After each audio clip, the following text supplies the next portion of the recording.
Okay, good day everyone.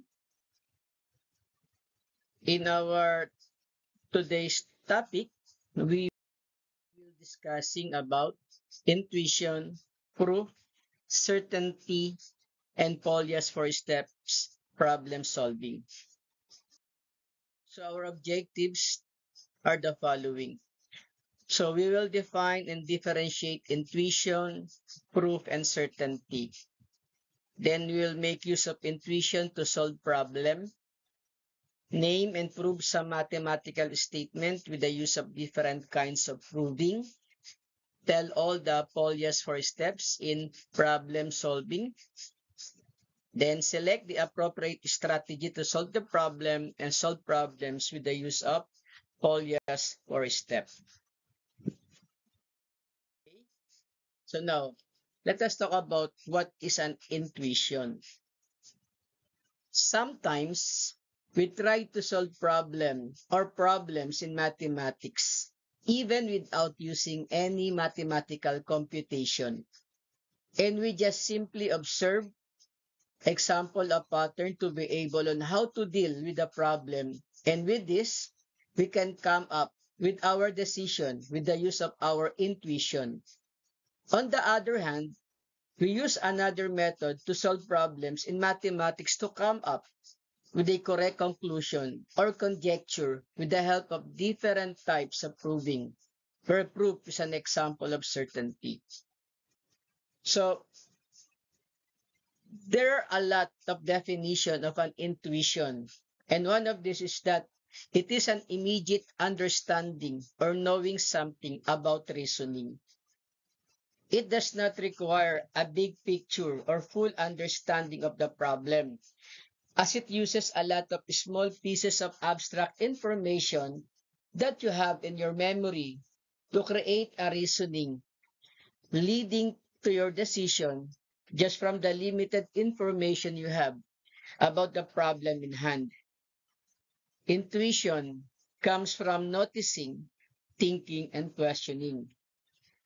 And as a student, you can build and improve your intuition by doing the following. Una, be observant and see things visually towards with your critical thinking. Importante yan. Second, make your own manipulation on the things that you have noticed and observed. And lastly, do the right thinking and make a connections with it before doing the solution. Let me give you an illustration. Okay, I'm sure you are very familiar with, with this picture. No? So based on the given picture, which among of the two yellow lines is longer? Is it the upper or the lower one? So what are you going to do to be able to answer the question? Your own intuition could help you to answer the question correctly and come up with the correct conclusion. For sure, the first thing that you are going to do is make a keen observation in the figure, and you will asking yourself, which of these two yellow lines is longer compared to the other line? Or is it really the yellow line above is more longer than the yellow line below? But what would be the correct explanation? So this figure is called Ponzo illusion, which was introduced on 1911. So in this illustration, there are two identical yellow lines drawn horizontally in a railway track. If you will be observing these two yellow lines, your mind tells you that the upper yellow line looks longer than the below yellow line. But in reality, the two lines has equal length. For sure, you will be using a ruler to be able to determine which of the two is longer than the other. So the exact reasoning could goes like this. The upper yellow line looks longer because of the converging sides in a railway. The farther the line, it seems look the line longer than the other yellow line below. So that is an example of how you apply your intuition. Okay? Now, let us talk about the proof and certainty. So another equally important lesson that the student should be learned is on how to deal with mathematical proof and certainty. So by definition, a proof is an inferential argument for a mathematical statement, while proofs are example of mathematical logical certainty. A mathematical proof is a list of statements in which every statement is one of the following. So we have the axiom, the derived statement from previous statements by a rule of inference, and a previously derived theorem. And also there is a hierarchy of terminology that gives opinions about the importance of derived truths. So, one, a proposition is a theorem of lesser generality or of lesser importance. Second, a lemma is a theorem whose importance is mainly as a key step in something deemed to be of greater significance. And lastly, a corollary is a consequence of a theorem. Usually one whose proof is much easier than of the theorem itself. So when we talk about the methods of truth, now in methods of proof, basically we have to prove an existing mathematical theorem to be able to determine if theorem is true or false. In addition, there is no need to prove any mathematical definition simply because we assume that this is already true or this is basically true.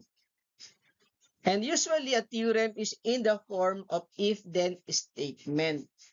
So in a certain theorem, it consists of hypothesis and conclusion. So let us say P and Q are two propositions. So in if-then statement, proposition P would be the hypothesis while Q would be our conclusion and denoted by this symbol. So this symbol is read as if P, then Q.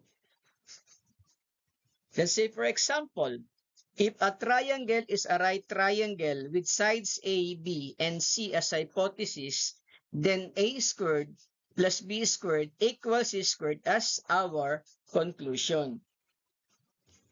And there are two ways to present now or on how to present a proof. One is with the use of an outline form and the other one is in a paragraph form. Either of the two presentations could be used by the student. So for the outline form, let's say the proposition is if P then Q, it is presented on this manner. So the first statement will be the assumption of your theorem or your hypothesis, I mean. Then you're going to create supporting a statement in order to arrive to your conclusion. Therefore, Q. And for the paragraph form, this is presented in this form. Again, the first statement is you're going to make an assumption of your hypothesis, then create supporting statement until you reach your conclusion Q. Okay? Let me give you an illustration. So let us have a very basic example on how to prove a certain mathematical statement in outline form. So prove that if x is a number with 5x plus 3 equals 33, then x is equal to 6.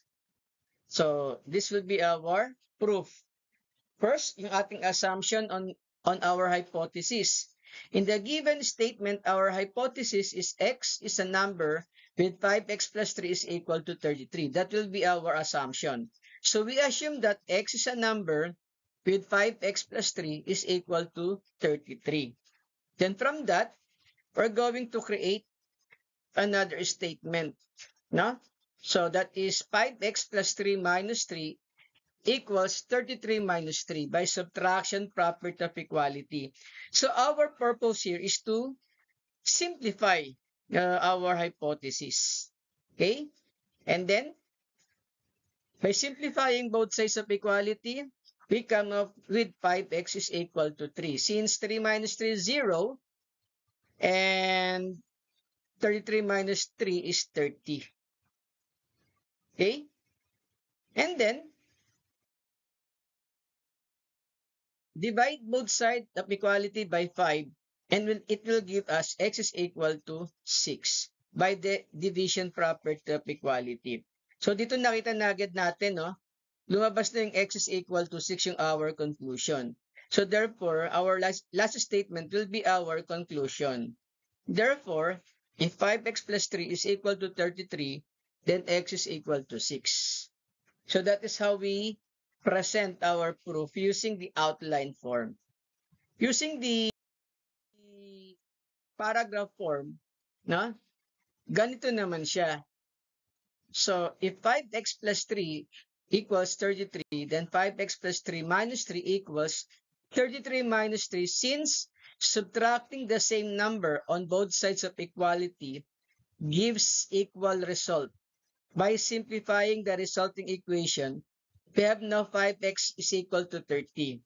And using the division property of equality, we divide the resulting equation by 5.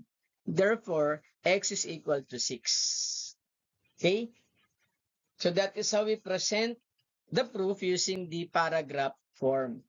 Tulad ng nasabi nga kanina, you can use either of the two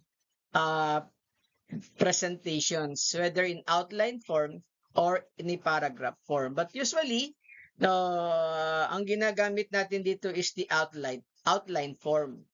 Okay?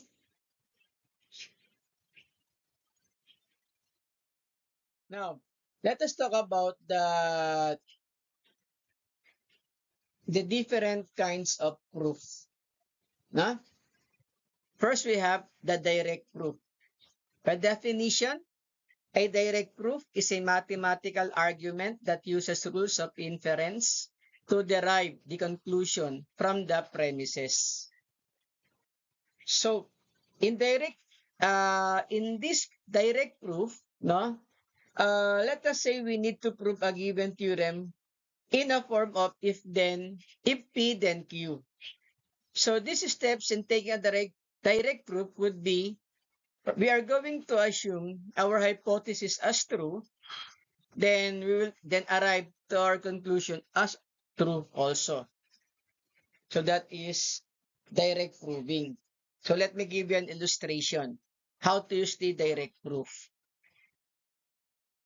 Let's say, for example, prove that if x is an even integer, then x squared minus 6x plus 5 is odd. Okay? So, by outline form, first let us assume that our hypothesis is true. That is, if x is an even integer. Okay? So, assume that x is an even integer. Then the next statement, let us define. Ano nga bang ibig sabihin ng even integer? So by definition of an even integer, x is equal to 2a. Since any even integer, no, or when we define an even integers, no, all even integers are divisible or multiples of 2. Okay, we have 2a here. Where a is any element of the integers. Okay? Kaya naglagay tayo ng for some a is an element of integers. Take note, the symbol for integers is letter Z.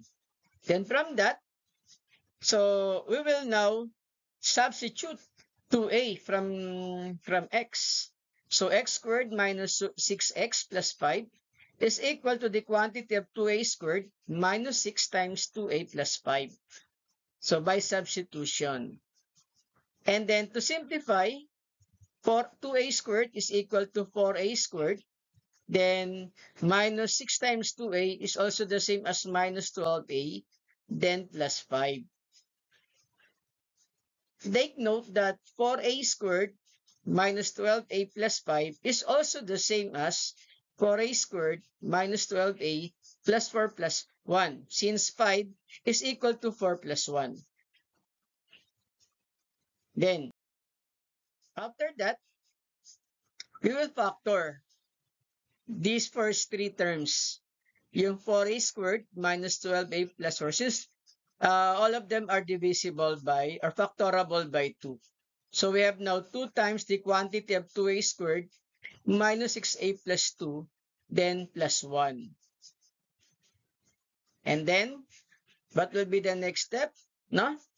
So we will let the expression inside the parenthesis known as k. That is 2a squared minus 6a plus 2 is equal to k. And then let us define an odd number. So sabi natin, any odd number is a number that are not divisible by 2. Yeah, we will define odd number as x is equal to 2k plus 1. Okay? Now, on our next statement, so from using statement 6 and 7, now let us substitute 2a squared minus 6a plus 2 by k. So we come up with 2 times 2k plus 1. So lumabas na yung definition ng odd number dito. So therefore, no, this will be our conclusion. X squared minus 6x plus 5 is an odd number. Kasi nag-appear na rito yung definition ng odd number. So statement number 9. Okay, that is how we apply the direct proving. Let me give you another example.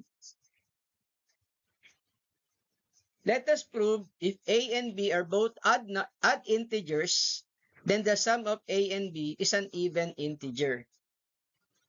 So, again, let us now assume that our hypothesis, a and b are both odd integers. Ayan. Assume that a and b are both odd integers. Siyempre, kailan i-define natin? Ano nga bang ibig sabihin ng odd integers, no? So, ang gagawin natin, now there exists an integer k sub 1 and k sub 2 such that a is equal to 2k sub 1 plus 1 and b is equal to 2k sub 2 plus 1 by definition of odd integers. So, we define a and b are both odd integers. So, ito yung pinaka-definition niya. But may k sub 1 and k sub 2 para lang i-determine lang natin, no, na ma-distinguish natin na magkaiba yung value ng a at saka ng b. No? Yan. Then the next step. So, i-add natin yung kanilang definition. So, a plus b is equal to 2k sub 1 plus 1 plus 2k sub 2 plus 1. So, by substitution yan. Okay? And then after that, simplify natin yung right side. So, we have 2k sub 1 plus 2k sub 2 plus 2 since 1 plus 2 is equal to 2. Then what will be our next step here? No? Okay? So, the next step, so, gagawin natin, factor natin. Since 2k sub 1 plus 2k sub 2 plus 2 are all factorable by 2. So then, a plus b is equal to 2 times the quantity of k sub 1 plus k sub 2 plus 1.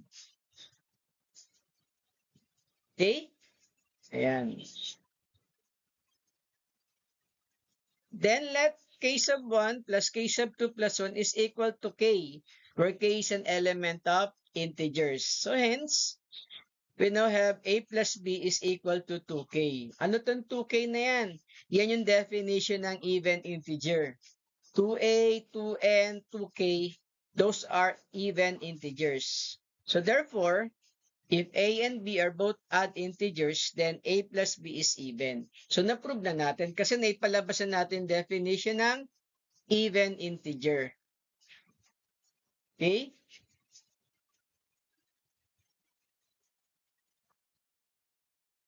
Now, let us now have the indirect proof naman.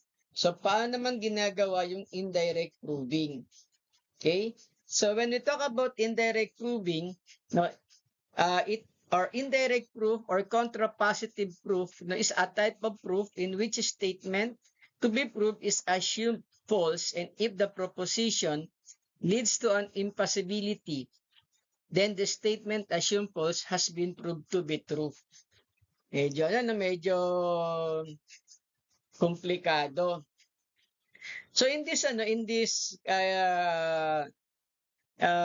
proving, let us recall that the proposition or the conditional statement if P then Q is logically equivalent to not Q, if not Q, then not P. Again, binabasa natin to as not Q, if not Q, then not P. Okay? So in this case, if not Q, then not P is the contrapositive form of the statement if P, then Q. So contrapositive silang dalawa. No? So in indirect proof,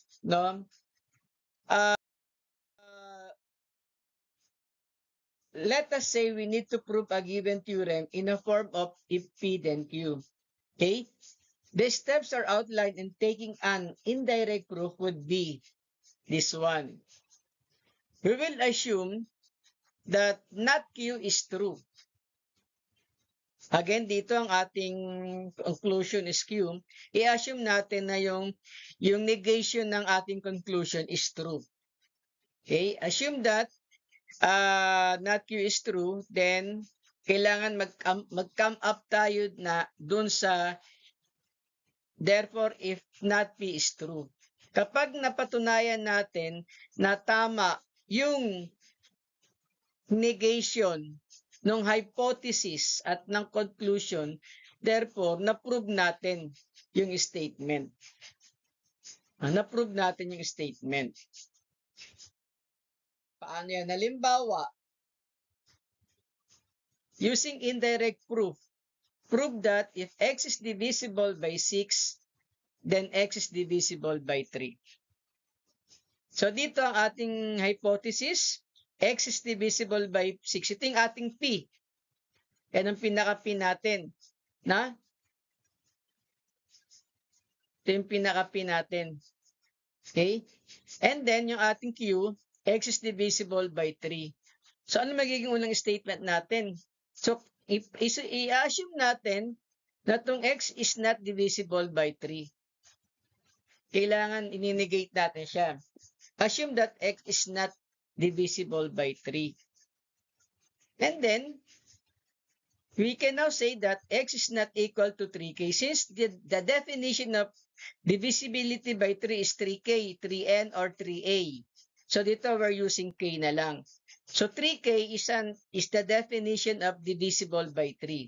Since x is not divisible by 3, so we can say that x is not equal to 3. 3k for all k is an element of integers. Ayan. Then it follows that x is not equal to 2m plus 3. Ibig sabihin, itong 2m plus 3 naman is the definition of divisibility by 6. Kasi 2 times 3m yan. So siya ay divisible by 6. For all m is not element of c. Ibig sabihin, x is not equal to 2m plus 3. Whatever the value of m, in order to be not divisible by 6. Kasi naipapalabas natin, hindi siya divisible by 6. Kailan mapatunayan natin na yung x ay hindi divisible by 6. So, 2m times 3 is 6m. So, therefore, x is not equal to 6m for m is not an element of c. So, dito na ipakita na natin na yung x, no, is not divisible by 6. Naipakita na natin. So what will be our conclusion? Therefore, x is not divisible by 6. So in that case, we can now say that we already proved that x is divisible by 6. If x is divisible by 6, then x is divisible by 3. So na-prove na natin siya. Ganito yung not q, then nag-come up tayo sa not p. Not divisible by 6. Kapag naipakita natin yan, ibig sabihin, na-prove natin to using indirect proving, using contra-positive. Let me give you another example. Use indirect proof. Let x be an integer. Prove that if x squared is even, then x is even. So, prove natin yon.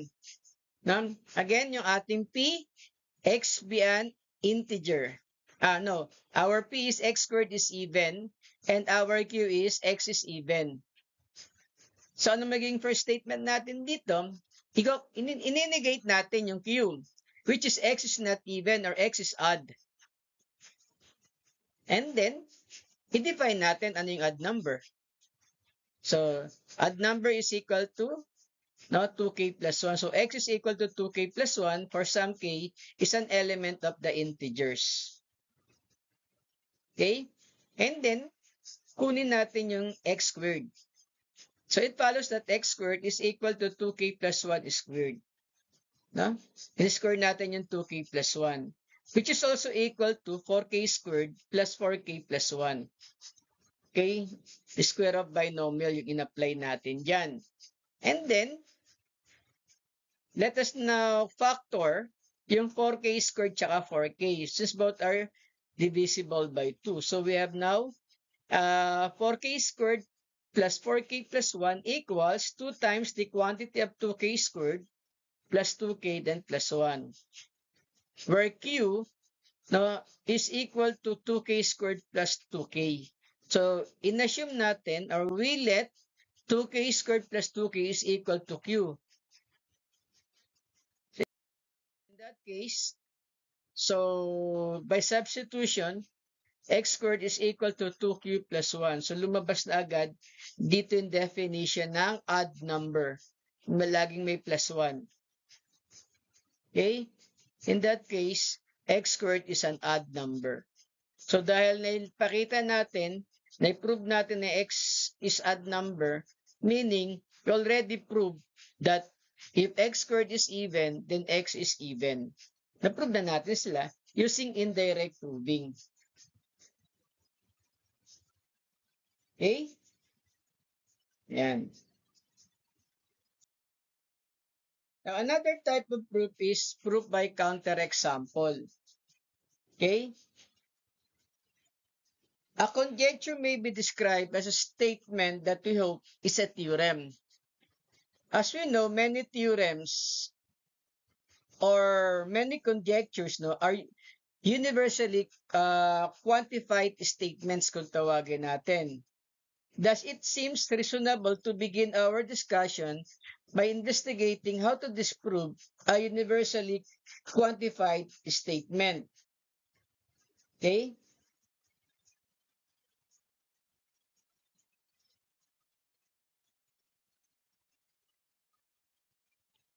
Now, take note that the statement is disproved simply by exhibiting example that shows the statement is not always true. So, ibig sabihin, para ma-disprove natin na yung isang statement, kailangan natin magpakita ng isang example para masabi natin na ang isang statement ay hindi laging tama. Okay? For example,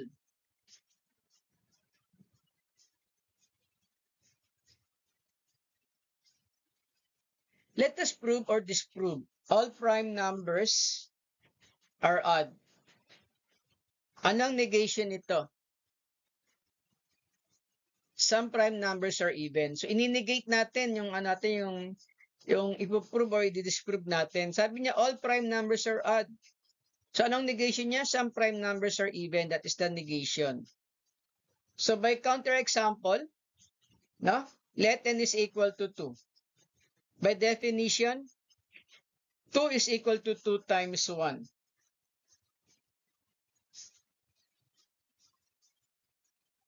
So, but 2 is even. So, where the only factor of 2 is 2 and 1. So, therefore, 2 is a prime number. So, ibig sabihin, na-disprove natin. Naipakita natin na hindi lahat ng statement ay tama.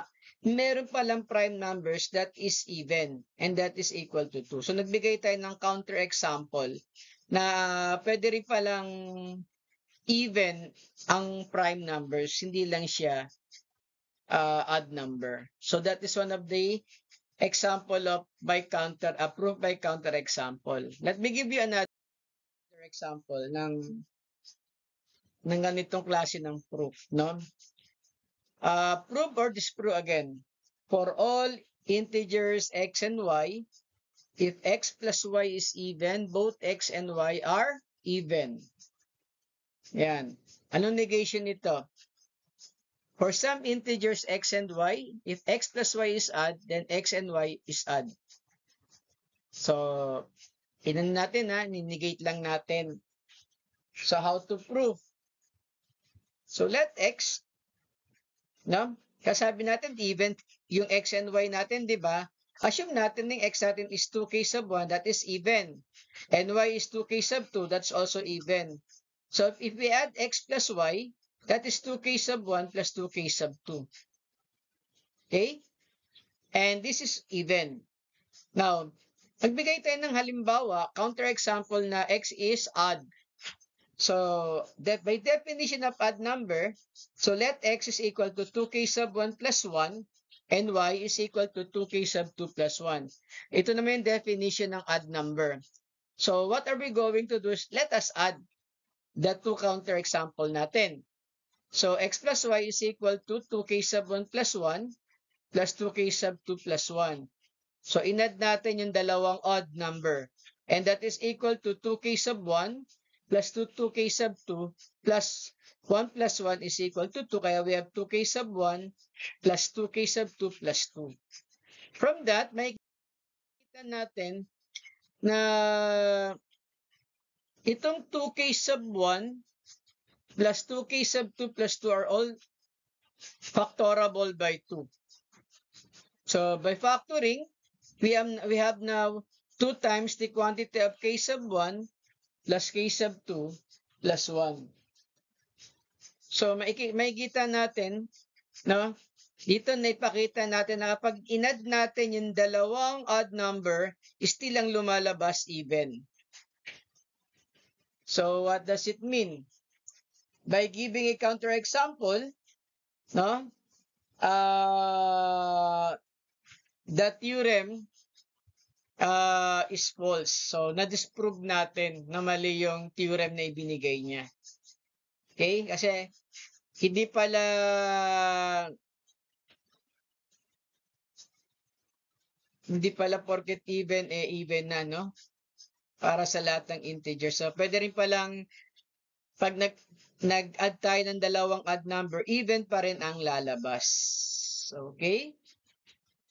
So, that is using proof by counterexample. So again, sabi rito, the theorem is false. Another example of proving is proving a proof by contradiction. So, ano naman ang ibig sabihin ng proof by contradiction? So, this method, no, works by assuming your implication is not true, then deriving a contradiction. Okay? Recall, remember that if P is false, then if P then Q is always true. So thus the only way our implication can be false is if P is true and Q is false. So if we let, no, if P then Q be a theorem, A proof by contradiction is given by this way. We will assume that P is true, and we will suppose that not Q is also true.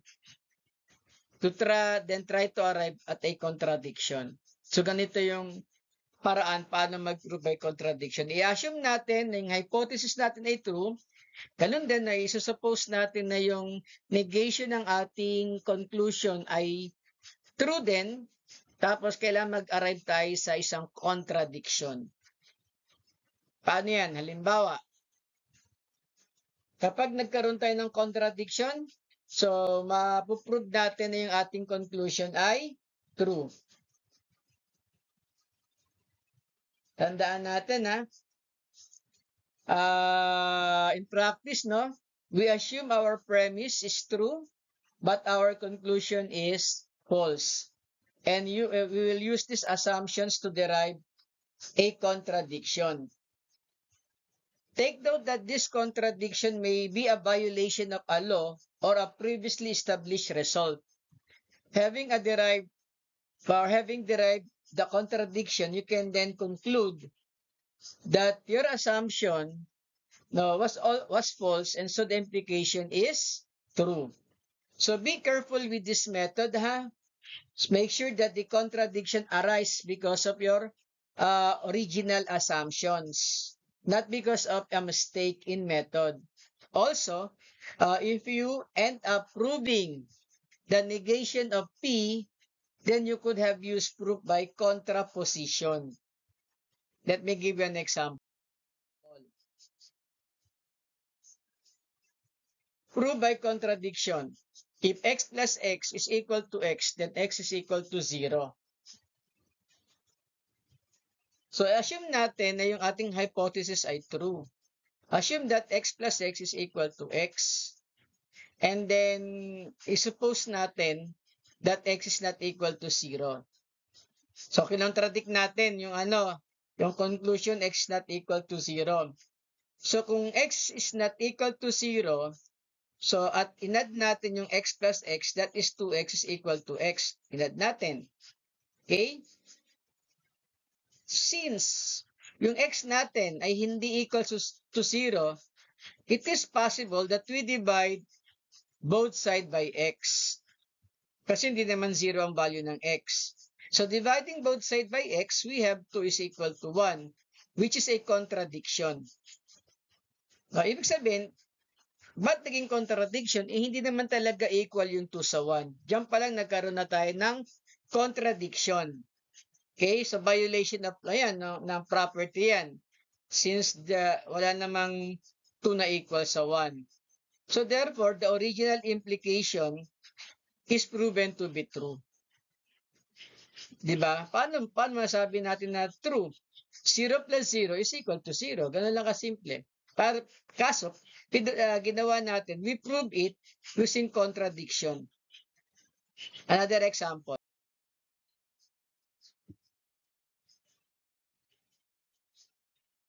If x is even, then x plus 3 is odd.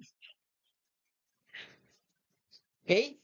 So, assume natin yung ating hypothesis ay true.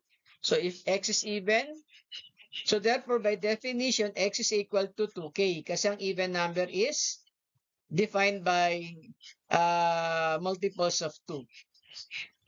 Whether n yan or m yan, basta ang mahalaga may 2 sa unahan. And then, we will negate our conclusion. X plus 3 is even. So, ibig sabihin, gagawa tayo ng definition that there exists k an element of integers such that x plus 3 is equal to 2k. So, ipapakita natin na ito ay even, kaya 2k siya. Kasi ito yung even natin, 2k din. Okay? So, anong susunod natin dyan? So, it follows that x is equal to 2k minus 3. Yan. Anong ginawa natin? We transpose positive 3 to the left to the right side of 2k. So, transposition lang tayo dito nangyari dito. Nilipat lang natin dito. Okay? And then, so that is 2k minus 3. And then, take note that 3 is also equal to negative 4 plus 1. No? To negative 3 is also equal to negative 4 plus 1. Ano ang purpose natin dyan? No? Para natin to para factor natin yan. Okay? So, pag pinactor natin yan, so both are divisible by 2. So, we have now not 2 times the quantity of k minus 2 then plus 1. So, dito na ipakita natin, no? Ito ay odd number. No? So, odd number tong part na yan. So let k minus 2 is equal to q. So, we have x is equal to 2q plus 1. Again, sabi natin ito ay definition ng odd number. So, hence, x is an odd number. Ayan. So, in that case, contradiction yan ng ating assumption. Kasi ang assumption natin, even. Lumabas ito odd number. So, contradiction na tayo rito. Again, yung contradiction natin ito, yung ating assumption ay even dapat to, pero, sorry. Ito pala, x is even. Pero, ang lumabas dito is odd. Contradiction yan. So, in that case, ano ang ating magiging conclusion? X plus 3 is an odd number. So, yan yung magiging ano natin.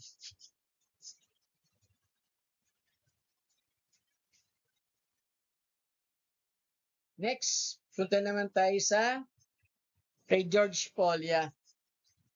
Before I discuss about George Polya, take note that one of the major problems of a student in mathematics is on how to solve worded problems correctly and accurately. Sometimes, nagkakaroon kayo ng difficulty in understanding, in grasping the main idea of a problem, on how to deal with it and to solve it. It is very important that there's always a clear understanding on how to solve problems, most especially in mathematics. Okay? So, nung nasa senior high school kayo, your teacher in mathematics, especially in the course of algebra, taught you how to solve problem using scientific method. And some of these problems are number problem, age problem, coin problem, work problem, mixture problem, etc., etc. But not all problems in mathematics could be solved on what you have learned in your senior high school. So dito sa topic natin na Polya's 4 steps in solving problem, we will be learning on how to solve mathematical problem in different way. Maybe you would ask yourself that who is George Polya? Sino ba si Polya? Why do we need to use his 4 steps in solving mathematical problem? Or how are we going to use this to be able to solve problems? So the answer for this question will be answered in this topic. Okay? Sino nga ba si George Polya? So, George Polya is one of the foremost recent mathematicians to make a study of problem solving. So, he was born in Hungary and moved to the United States in 1940. He is also known as the father of problem solving. So, he made a fundamental contributions to combinatorics, number theory, numerical analysis, probability theory. And he also noted for his work in heuristics and mathematics education. So, pag sinabi natin heuristics, it is a Greek word means that find or discover. which refers to an experience-based techniques for problem solving, learning, and discovery that gives a solution which is not guaranteed to be optimal. So ito yung mga methods, no? Polya's problem solving methods. So understand the problem, then devise a plan, then carry out the plan, and then look back or review the solution. So isahin natin yan. Huh? To understand the problem, okay, in this part, no, actually in this part, Polya's four-step strategy is often overlooked. You must have a clear understanding of the problem. So to help you focus on understanding the problem, consider the following questions. So these are some questions that you may be asked to yourself before you solve the problem. So, are all words in problem really understood and clear by the reader? Pangalawa, do the reader really know what is being asked in a problem and how to find the exact answer? Can a reader rephrase the problem by their own without deviating to its meaning? If necessary, do the reader can really visualize the real picture of the problem by drawing the diagram? And are the information, okay, in a problem that, again, are the information in the problem complete, or is there any missing information in the problem that could impossible to solve the problem? So that is the first step. Yan maitatanong ninyo sa mga sarili nyo. Second step, devise a plan. Now, sometimes it is necessary for us that to be able to solve a problem in mathematics, we need to devise a plan. Just like a civil engineer, that before he construct a building, he needs to do a floor plan for a building that he wants to build. And to be able to succeed to solve a problem, you could use different techniques or way in order to get a positive result. And here are some techniques that could be used. You could, one of these or a combination to be able to solve the problem. Now, as much as possible, list down or identify all important information in the problem. Sometimes, be able to solve the problem easily. You need to draw figures or diagrams and tables or charts. Organize all information that are very essential to solve a problem. You could backwards so that you could get the main idea of the problem. I mean, you could work backwards, no? And then look a pattern and try to solve a similar but simpler problem.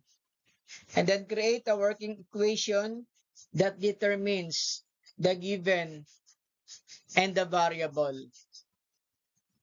And you could use the experiment method, and sometimes guessing is okay. That is the second step. The third step, carry out the plan. After we devise a plan, the next question is, how are we going to carry out the plan?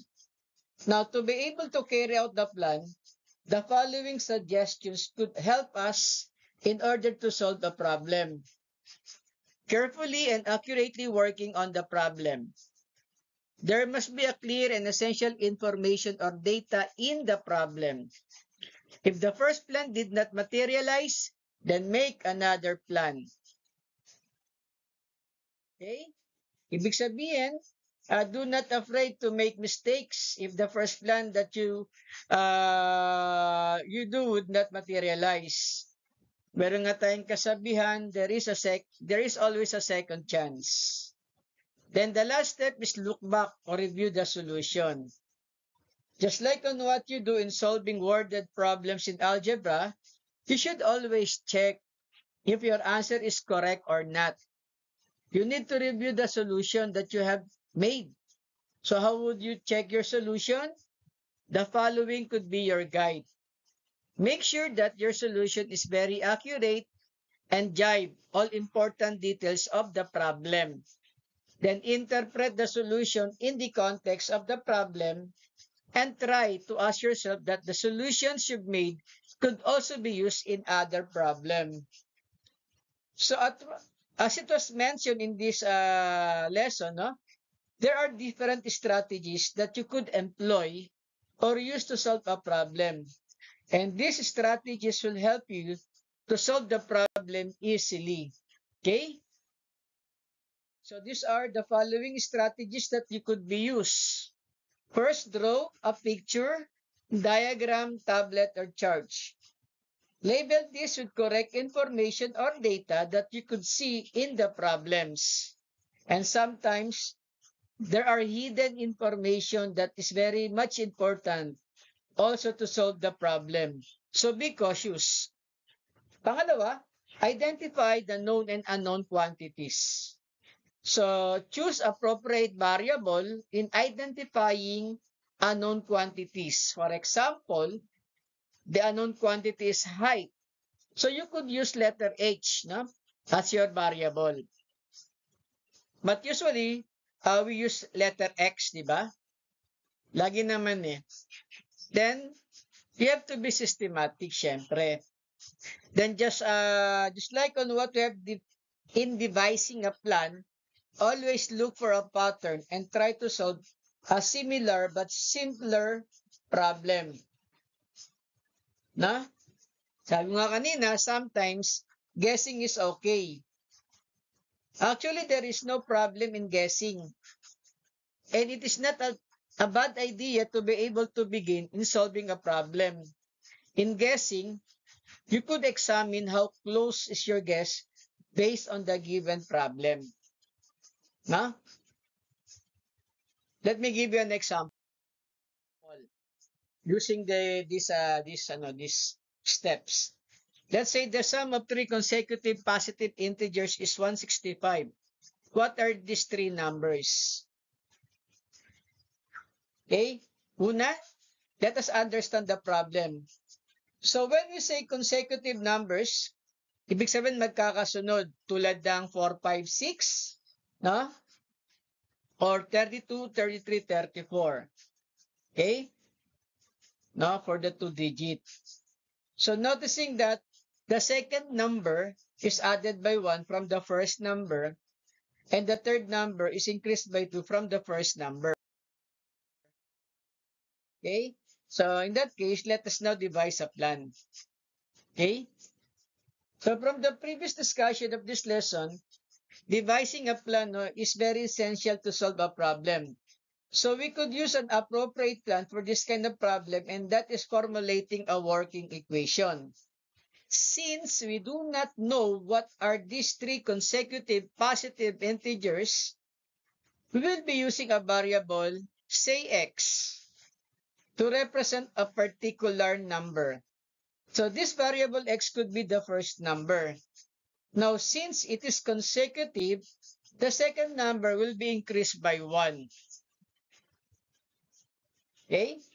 So, the possible presentation would be x plus 1. Then the third number was increased by 2. So, from the first number, so the possible presentation would be x plus 2. That's our third number. And based on the problem, the sum of these three consecutive positive integers is 165. So therefore, our working equation is x plus 1 plus x plus 2 is equal to 165, where x be the first positive integer, x plus 1 be our second positive integer, and x plus 2 will be our third number. And then let us now carry out the plan. So to carry out the plan, we already know the working formula. No? To be able to determine the three positive consecutive integers, we will be using the concept of algebra here in order to solve the problem. So manipulating the given equation algebraically, by combining the similar terms, we have 3x plus 3 is equal to 165. Then transposing 3 to the right side of the equation, we have now 3x is equal to 165 minus 3. And simplifying the given equation, we have 3x is equal to 162.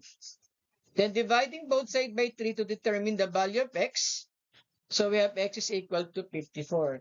And this would be our first number. Now the second number is x plus 1, which is equal to 55. Then the third number would be x plus 2, which is equal to 54. So therefore, the three positive consecutive integers whose sum is 165 are 54, 55, and 56. Now, therefore, look back and review the solution. So we need to review our solution to check if the answer is correct. How are we going to do that? Just simply add and identify three consecutive positive integers and the result should be 165. So adding 54 plus 55 plus 56, that is also equal to a sum of 165. Okay? Yan. Another example. Let's say there are 10 students in a room. If they give a handshake for his classmate once and only once, how many handshakes can be made? So, ilang handshakes ang magagawa natin? Step 1, let us understand the problem. Let's say that you are one of those students in a room. To know how many handshakes could be made with those 10 students, we need name those 10 students as A, B, C, D, E, F, G, H, I, J. So if you would be the A student, you can give a handshake to different 9 students. Now, if you give your handshake, or if you give your hand to B, so A to B, can be said that giving handshake B to A is just only once, no? Kaya hindi po pwedeng magkaiba yung A to B and B to A. Okay? So, kapag nag-handshake tayo kay A, kay B, pwede pa rin si A makipag-handshake kay C.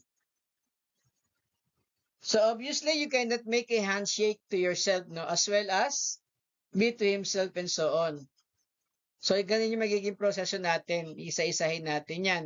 A to B, A to C, A to D, A to E, A to F, A to G, A to H, and A to I, then A to J. So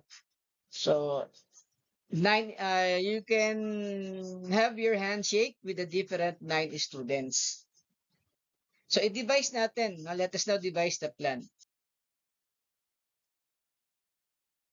Again, take note yung handshake kay B to A is not equal to A to B. Pareho lang sila. Iisang handshake lang yan. Okay? Sige. So, let us devise a plan. So, to determine the total number of handshakes, it is very easy if we're going to create a table. Say, this one. Yan. So, the X symbol represents that you cannot make a handshake to yourself. No? And the check or the check symbol, meaning that handshake was made. Okay? So, i-carry out natin. Ito lang pwede mong mangyari dyan. Again, yung X, no? Nagawa na yan. Yung check, yun lang pwede mong i-handshake. So, that is how to carry a plan. And then, tingnan natin, i-add natin ilan lahat ang nagawa ng handshake. No? Pag inad natin lahat ng check mark. So, we have here. So, 1, 2, 3, 4, 5, 6, 7, 8, 9. Kapag inad natin lahat yan, ilan handshakes all in all? Kapag inad natin yan, 45 handshakes all in all yan. 1 plus 2 plus 3 plus 4 plus 5 plus 6 plus 7 plus 8 plus 9. Okay? So, trying to double check the diagram, it is clearly seen that the total number of handshakes that could be made is 45. Now, that is correct. Okay? Let us have another example. 5 different points, say A, B, C, D, and E, are on the same plane. Or where no 3 points are collinear. So how many lines can be produced in these 5 points? So let us understand the problem. So based on the given problem, 5 points are on a plane where no 3 points are collinear. So if you want to determine the number of lines from these 5 points, remember that the minimum number of points to produce a line is 2. So 2 points determine a line. Okay? Remember that the line postulate, 2 points determine a line. Now let us devise the best way in order to determine the number of lines that can produce in the 5 different points where no 3 points are collinear is to plot those 5 points in a plane and label it as A, B, C, D, E, and E. Then list down all the possible lines. Take note that line AB no, is the same as line BA. Okay, carry out na natin yan. Paano yan? Okay, so we have 5 points here. So we have, these are the name of the points, A, B, C, D, E. So, i-list natin no, yung mga possible lines na magagawa natin from A to B, then A to C, then A to D, then A to E, then B to C, B to D, B to E, then C to D, C to E, D to E. Meron pa ba? Wala na. So, how many lines may kita natin? No, there are 10 lines, no, can be produced using these 5 points that are non-collinear.